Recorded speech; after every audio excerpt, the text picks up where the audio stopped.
JP Nadda ने आज एक अहम बैठक की। इससे जुड़ी एक बड़ी खबर आपको बता रहे हैं। भारतीय जनता पार्टी के राष्ट्रीय अध्यक्ष जेपी नड्डा ने आज वर्चुअल मीटिंग की, जिसमें मध्य प्रदेश के सीएम शिवराज, प्रदेश अध्यक्ष वीडी शर्मा समेत कई नेता शामिल हुए। छत्तीसगढ़ से भी भारतीय जनता पार्टी के सांसद इसमें शामिल हुए। मिला है प्रदेश अध्यक्ष वीडी शर्मा का कहना है। भोपाल में बीजेपी कार्यकर्ताओं का एक बड़ा सम्मेलन होगा। जबलपुर में यूथ कनेक्ट कार्यक्रम में जेपी नड्डा शामिल होंगे। ये दो जानकारियां भी दी गई।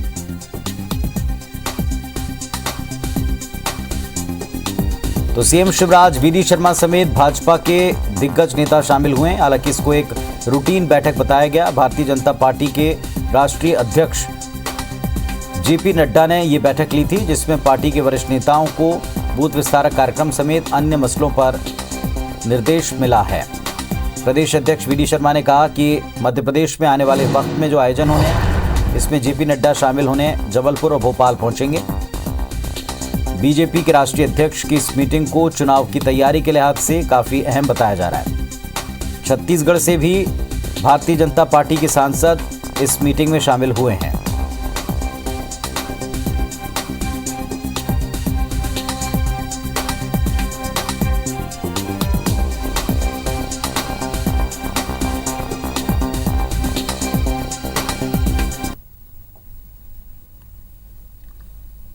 तो भारतीय जनता पार्टी के राष्ट्रीय अध्यक्ष ने आज एक अहम बैठक की है। मध्य प्रदेश, छत्तीसगढ़ के नेता इसमें शामिल हुए हैं। प्रदेश अध्यक्ष वीडी शर्मा, मुख्यमंत्री शिवराज सिंह चौहान मध्य प्रदेश से, जबकि इधर छत्तीसगढ़ से भी भारतीय जनता पार्टी के सांसद इसमें शामिल हुए हैं। बैठक को रूटीन बताया है और ये भी कहा है कि आने वाले चुनाव के पहले जो बड़े आयोजन और बैठकें होनी हैं, इसकी रूपरेखा तय की गई है। मध्य प्रदेश में जबलपुर और भोपाल में होने वाले आयोजनों के लिए जेपी नड्डा आने वाले वक्त में मध्य प्रदेश दौरे पर आएंगे।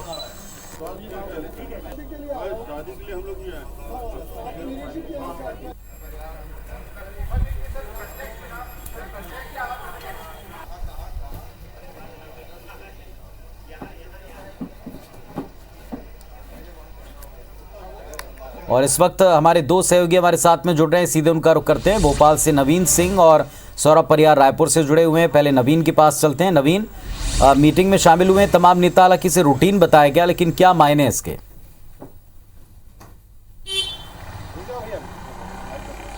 देखिए, बिल्कुल कुछ देर पहले ही जेपी नड्डा की बैठक खत्म हुई है। वर्चुअली जुड़े हुए थे मध्य प्रदेश के मुख्यमंत्री शिवराज सिंह चौहान और बीजेपी के प्रदेश अध्यक्ष वीडी शर्मा समेत तमाम संगठन के पदाधिकारी और सिलेक्टेड मंत्री और कुछ सिलेक्टेड विधायक भी इस बैठक में शामिल थे। बैठक का एजेंडा एक ही था, बूथ को मजबूत करना है। अगर मध्य प्रदेश या देश का अगला चुनाव 2023 और 2024 का अगर चुनाव जीतना है तो उसके लिए बूथ को मजबूत करना होगा। जेपी नड्डा ने साफ सुथरे शब्दों में सभी पदाधिकारियों को कहा कि बूथ का विस्तार करें और बूथ को मजबूत करें, बूथ पर जबरदस्त और तगड़ी टीमें उतारें और उसी के बाद चुनाव को आसानी से जीता जा सकता है। तो इसी मंत्र के साथ आज ये बैठक संपन्न हुई है। हालांकि बीजेपी के प्रदेश अध्यक्ष वीडी शर्मा ने इसको रूटीन बैठक बताया, लेकिन जो सियासी गलियारों में चर्चा है, उस चर्चा के अगर माने तो ये बैठक बड़ी इंपॉर्टेंट है, बड़ी अहम और महत्वपूर्ण बैठक है। चूंकि मध्य प्रदेश में अगले साल विधानसभा चुनाव है और उसी के ठीक एक साल बाद 2024 में लोकसभा चुनाव है।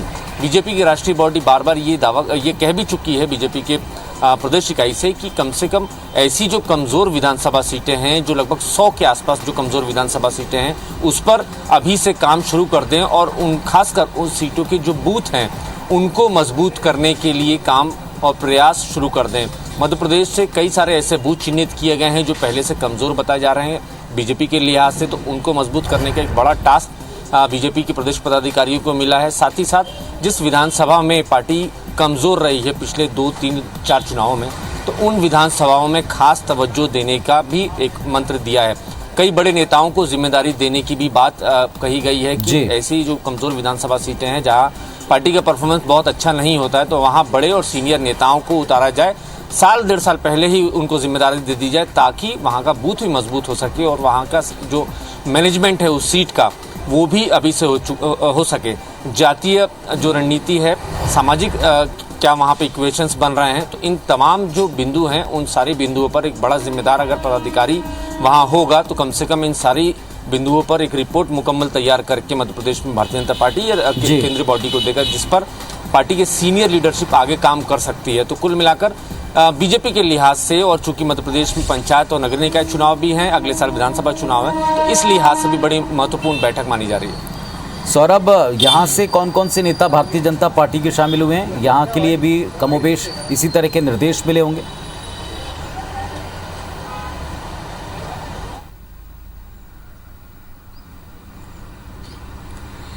बिल्कुल, देखिए सभी संसदीय क्षेत्रों में जो पदाधिकारी हैं, जो सांसद हैं और जो विधायक हैं, वो सभी शामिल हुए थे। और 9 यहाँ पर लोकसभा के सांसद हैं, वो भी शामिल हुए थे। राज्यसभा के सांसद हैं बीजेपी के, वो भी शामिल हुए थे। सबसे महत्वपूर्ण यहाँ पर दिशा निर्देश दिया गया है कि जो अभी बूथ विस्तार का कार्यक्रम चल रहा है, वो जो है 10 दिन 10 घंटे करने थे, लेकिन छत्तीसगढ़ में इसकी तिथि जो है बढ़ा दी गई थी, क्योंकि 16 मई को जेल भरो आंदोलन था। उसके बाद 25 आज अंतिम तारीख थी। अब इस कार्यक्रम का सेकेंड चरण कहा जा सकता है, जहां पर पहले बूथ के शक्ति केंद्रों में जाया करते थे भाजपा के जो नेता, कार्यकर्ता और बड़े पदाधिकारी। एक शक्ति केंद्र जो है 3 से लेकर 9 बूथों को मिलाकर बनाया गया है। एवरेज कहें, औसतन कहें तो 5 बूथों को लेकर एक शक्ति केंद्र बनाया गया है। तो वहां पर अभी तक शक्ति केंद्रों में भाजपा के नेता और कार्यकर्ता जाया करते थे, और आज स्पष्ट रूप से जेपी नड्डा के द्वारा निर्देश दिया गया है सभी भाजपा के सांसद और विधायकों को कि सांसद जो है अपने संसदीय क्षेत्र के 100 बूथों पर जाएंगे और वहां पर काम करेंगे, और इसके लिए जुलाई तक का समय दिया गया है। इसी तरीके से जो विधायक है वो अपने विधानसभा क्षेत्र में 25 बूथों में जाएंगे, और ये दिशा निर्देश दिए गए। इसी तरीके से तो बूथ को मजबूत करने और बूथ पर जाकर एक्टिव तौर पर काम करने के लिए एक टारगेट मिला है नेताओं को। ये बात दोनों प्रदेशों में दिखाई पड़ती, जहां सत्ता है वहां भी और जहां सत्ता में लौटना है वहां भी। आप दोनों का बहुत